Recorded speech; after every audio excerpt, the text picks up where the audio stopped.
नमस्कार दोस्तों, स्वागत है आपका डे 5 में। और फटाफट से चलते हैं हमारी पोजीशन देखने के लिए।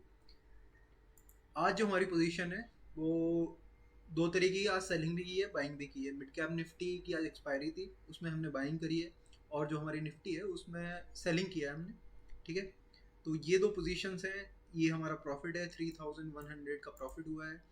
और बेसिकली जो हमें ये रियलाइज में अभी नहीं दिखा रहा है, ये टोटल पीएनएल ये दिखा रहा है, रियलाइज 3829 दिखा रहा है, वो इसलिए क्योंकि बेसिकली ये पोजीशन जीरो हो गई है, हमने काटी नहीं, इसलिए वो ओपन पोजीशन में दिखा रहा है। बट दैट्स डन, मतलब हो चुकी है वो पोजीशन। तो टोटल हमारा ये है, जो भी प्रॉफिट है वो आज बना हुआ है। तो हमारा डे 5 भी प्रॉफिटेबल है। अभी तक इस 100 डे चैलेंज में हमने एक भी लॉस बुक नहीं किया। तो बहुत ही बेहतरीन चैलेंज चल रहा है हमारा। ठीक है, चलिए अब फटाफट से मैं एक्सप्लेन कर देता हूँ कि कौन कौन सी पोजीशन क्यों है। दो ही पोजीशन है, ये हमारा एच है।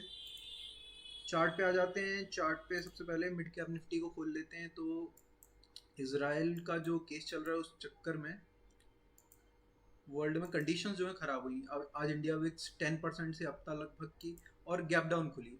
ये मूव मिलनी चाहिए थी, लेकिन गैप डाउन खुलने की वजह से ये मूव पूरी बर्बाद हो गई थी। और यही मेरा ट्रेड करने का बेसिक लॉजिक था कि सेंटीमेंट ग्लोबली ख़राब हो चुका है, जिसकी वजह से मार्केट नीचे को पुश हो सकते हैं। लेकिन हुआ क्या है, मार्केट का पहली कैंडल छोड़ दिया जाए तो पूरे टाइम रेंज में रहा। मैंने करी थी इसमें ऑप्शन बाइंग, ये सोच के कि ये फॉल करेगा आज थोड़ा ज़्यादा, लेकिन ये फॉल किया नहीं। मार्केट ने क्या किया, खुद को सस्टेन किया, बट एक बेयरिश नोट पे ही क्लोजिंग दी है।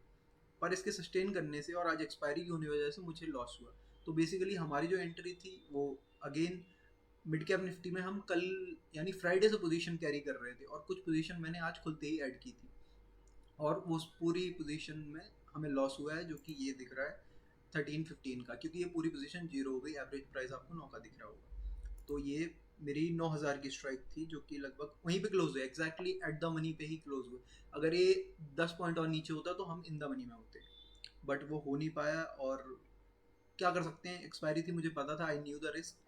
तो उसमें कोई बात नहीं करेंगे। ठीक है, अब बात कर लेते हैं हमारी निफ्टी की पोजीशन की। निफ्टी में हमें लगभग 4479 का प्रॉफिट हुआ है। ये किस प्रकार प्रॉफिट हुआ है वो मैं आपको बता देता हूँ। अगेन पूरा सेंटीमेंट ओवरऑल मार्केट का बेयरिश था, क्योंकि विक्स 10% अप खुली थी। और विक्स हमें काफ़ी कुछ बता देती है मार्केट के सेंटीमेंट के बारे में, न्यूज़ भी थी। तो मार्केट अगेन गैप डाउन खुला, और सुबह मार्केट ने बहुत ट्रैप किया लोगों को, क्योंकि मार्केट गैप डाउन खुल के इतना स्ट्रेंथ दिखाने लग गया जो कि उसमें थी नहीं।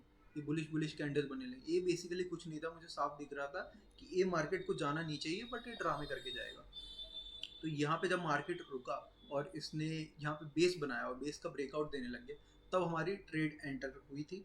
और ये हमने पूरा बिल्कुल लो तक ट्रेड को होल्ड किया है, जिसमें अच्छा खासा प्रॉफिट हुआ। क्वांटिटी मेरी बहुत ज़्यादा हाई नहीं थी, क्योंकि हाई क्वांटिटी मेरी मिड कैप निफ्टी में थी, बट वहाँ ऑप्शन बाइंग भी करी थी, इसकी वजह से मैं सफ़र कर रहा था। इसलिए यहाँ पे पोजीशन मैंने थोड़ा लाइट ही रखा था। Otherwise I was hoping for a good profit today, मतलब बिग प्रॉफिट होना चाहिए था, बट एवरेज प्रॉफिट ही हुआ है हमें, क्योंकि the market just stayed there. आप इसमें भी देख सकते हो, किसी भी इंडेक्स में बेसिकली मार्केट ने 915 पे जो लो बना दिया उसको ब्रेक करके नीचे नहीं गया, बट ओवरऑल टोन बेयरिश ही रहा मार्केट का। तो ये ऐसा होता है, जब सब बेयरिश होते हैं तो मार्केट बेयरिश हो नहीं सकता। उसकी साइकोलॉजी मैं कभी और समझाऊंगा। ठीक है, क्योंकि सबको ही आज बेचना था, सब बेयरिश हो रखे थे, इसलिए मार्केट बस सस्टेन करता है। तो this is one of the points जो मुझे कन्वे करना था। और बाकी ये पूरा था। मुझे अभी आने वाले कुछ दिनों के लिए भी बेयरनेसनेस लग रही है, जब तक कि ये हमारा गैप फिल होने के बाद इस स्विंग के ऊपर मार्केट ट्रेड करना शुरू नहीं कर देता। सीधा इसके ऊपर जाता है तो मैं बुलिश नहीं होने वाला। इसके ऊपर थोड़ा ठहरे, ट्रेड करे, तब मज़ा आएगा, तभी बुलिश हो सकता है। अदरवाइज मेरा ओवरऑल सेंटीमेंट बेयरिश है। और जब ये मार्केट में उछाल आ रहा था निफ्टी में, मैं बता दूं, अगर आप पीछे जाके देखोगे, मैंने हर दिन बेयरिश ट्रेड्स ही लिए, मैं पूरा बेयरिश ही था इन तीनों दिन भी। तो वो आप समझ सकते हैं। और यहाँ पे हमारा वीडियो ख़त्म होता है, और देखने के लिए धन्यवाद। लाइक शेयर सब्सक्राइब आपकी मर्जी है, आपको अच्छा लगे तो कर दीजिए, और कंटेंट आपको चाहिए तो आप कर सकते हैं, वरना कोई बात नहीं। ठीक है, और बाकी यार कंटेंट आता रहेगा हर दिन ऐसे ही, और आप बने रहिए। धन्यवाद।